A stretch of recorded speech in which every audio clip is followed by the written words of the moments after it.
Bienvenue, coucou ma gracieuse, bienvenue ce soir, bienvenue dans Grâce Divine. J'espère que tu te portes merveilleusement bien.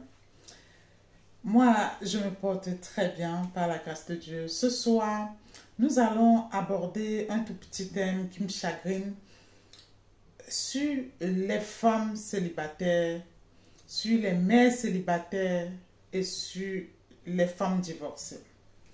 Nous sommes dans une société dans laquelle il faut toujours trouver un coupable lorsque il y a des situations défaillantes. Et ce qui est alarmant pour les femmes seules, les mères seules, les femmes célibataires, les femmes divorcées, les femmes célibataires, c'est que la société a désigné pour seul coupable eux-mêmes. Ce qui est d'autant plus étonnant et ce qui est d'autant plus alarmant et ça suscite beaucoup d'interrogations. En tout cas, peut-être pas pour toi qui me regardes, mais pour moi, je me suis toujours posé la question parce que pour des situations où la même société a décidé de faire de ces situations-là des situations qui devaient relever plutôt de l'attention, des situations sur lesquelles on devrait plutôt accorder de la compassion parce que c'est la société elle-même qui méprise ces personnes-là. La société, finalement, crée encore elle-même pour cette situation-là et en fait de cela des situations de rejet, des situations méprisantes, des situations plutôt d'arrogance. Je vais par là dire que derrière une femme que vous voyez, par exemple une femme qui a divorcé, se cache beaucoup de souffrance. Il y a des femmes qui n'ont jamais voulu quitter leur foyer. Mais si elles te font part des difficultés, si elles te font part de ce qu'elles ont eu à rencontrer dans ce foyer-là, elles ont eu à rencontrer des hommes comme Nabal, des hommes à l'image de Nabal. Pourtant, il y a des foyers, par exemple, c'est le caractère de la femme qui l'a exclu de ces foyers-là. Mais il y a des situations où les femmes, dans leur mariage, elles vivaient le mariage toutes seules. Les femmes, dans leur mariage, il y avait zéro rapport sexuel. Les mêmes femmes dans leur mariage, elles devaient accepter et faire face à de l'infidélité.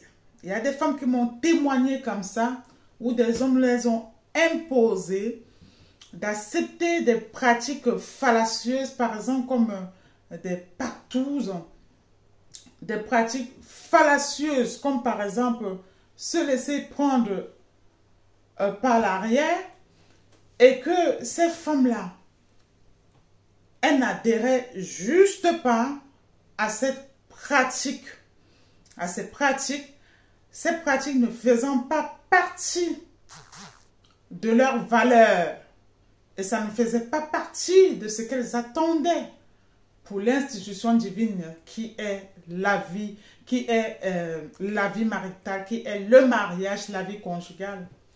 Elles ont préféré ainsi partir. Il y a d'autres qui se sont retrouvés où l'homme les impose à fréquenter des clubs de libertinage. Par exemple, je vais vous dire ceci. Derrière une femme, une mère célibataire, j'ai eu pendant ces 4 premières années de coaching dans la vie conjugale, j'ai eu à écouter profondément les femmes et les hommes. Mais ce soir, on parle de la mère célibataire. Il y a des mères célibataires qui se sont retrouvées mères célibataires tout simplement parce que quoi? L'homme qui est venu vers elle s'est bien déguisé. C'était un loup bien déguisé, se montrant d'homme correct, d'homme sympa, d'homme consciencieux, alors qu'en amont, il avait préparé son projet de venir juste faire l'enfant pour avoir ses papiers.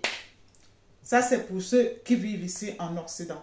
C'est-à-dire, l'homme reste comme ça, il te regarde, il dit, ah, cette fille-là, et est-ce qu'elle a la nationalité? Et il met tout en œuvre. Il met toute la machine en œuvre. Entre-temps, la femme le prend au sérieux parce qu'il se montre sérieux. Mais une fois, pam, la grossesse entrée, les problèmes commencent. D'autres parviennent à jouer jusqu'à ce qu'ils reconnaissent l'enfant. Une fois après avoir reconnu l'enfant, jusqu'à avoir le papier en main, là, bonjour l'infidélité, bonjour les nuits en dehors du socle conjugal, bonjour le sabotage, bonjour le mépris, bonjour toutes les énormités que vous pouvez imaginer. Traiter l'enfant des gens, la femme des gens, c'est-à-dire de tout. Il y a beaucoup de femmes comme ça qui se retrouvent en situation de célibat tout simplement parce qu'elles ne sont pas encore dans leur saison de mariage. La faveur du mariage ou la saison du mariage, ce n'est pas pareil chez tout le monde. Il y a des personnes, selon leur destinée, parviennent à avoir le conjoint ou l'homme, donc, ou l'homme qui est compatible à leur destinée que à 40 ans, d'autres que à 30 ans, d'autres que à 20 ans, d'autres à 16 ans. Et ce n'est pas parce que celle de 16 ans a eu la facilité directement d'entrer dans sa saison de mariage qu'elle doit se moquer de celle qui a 35 ans et qui attend, ou de celle qui a 40 ans, et ainsi de suite. Mais ce qui se passe, c'est que même les femmes, même entre nous les femmes, certaines femmes ont pris le mariage pour acquis. Mais sans savoir que ici-bas, il ne faut pas se moquer de quelqu'un. Parce que tu peux être marié d'aujourd'hui et célibataire de demain. Écoute encore, tu peux être marié d'aujourd'hui, célibataire de demain. Il y a beaucoup de gens qui se sont retrouvés comme ça dans la vie, qui avaient même des immeubles, qui avaient plein même des biens, qui avaient même des statuts ou même des papiers ici. On leur a retiré ça. Vous avez vu par exemple aux États-Unis, en un coup de vent, des catastrophes naturelles qui viennent détruire toutes les maisons des gens.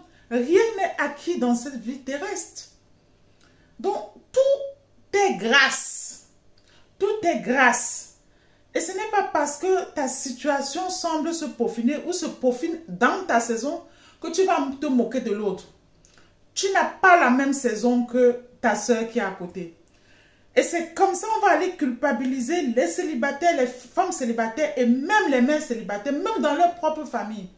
On va les comparer en disant, tu vois, telle personne s'est déjà mariée. Joséphine s'est déjà mariée. Ange s'est déjà mariée. Madame Patate s'est déjà mariée. Tu n'étais pas encore mariée.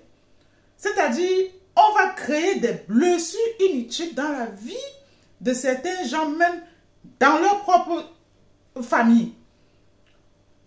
L'entourage amical. Donc, j'espère que tu as aimé cette vidéo.